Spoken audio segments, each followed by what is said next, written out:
Després d'una llarga tanda de declaracions, la jutgessa que instrueix el cas per l'assassinat de Santiago Mir, coincidint amb la petició de la fiscal, ha decretat pressió provisional per Juan Gavarri, Juan Jiménez Jiménez i Carlos Jiménez Berrio pels delictes d'homicidi, robatori amb intimidació i detenció il·legal.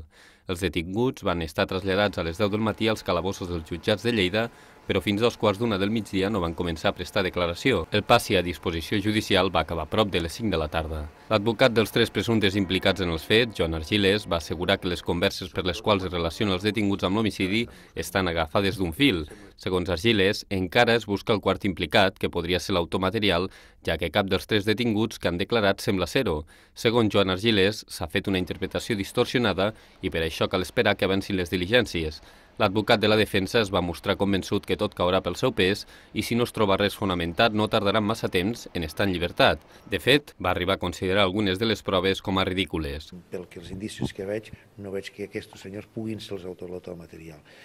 Que poguessin, arran d'unes converses, saber alguna cosa, també està agafat pels fils. Jo entenc que la meva valoració és que les converses, les coses que apareixen, o que he vist per aquí, no puc dir quines ni com, però evidentment són una interpretació distorsionada. Entenc que és distorsionada, perquè jo amb el que hi ha ara, avui, el que he vist avui, no crec que se'ls pugui condemnar de cap manera amb el que he vist. Joan Argilés va fer aquestes declaracions en sortir de l'oficina judicial, sorprès davant la detenció de dos dels imputats, que, segons l'advocat, són persones que ara porten una vida correcta, tot i que algun d'ells havia estat a la presó per robatoris. Santiago Mir va morir la nit de l'1 d'agost del 2009 als 57 anys, d'un tret a mans de 4 encaputxats a la seu de la seva empresa, Càrniques Mir, situada als baixos de l'habitatge familiar a la partida de Rufea, a l'Horta de Lleida.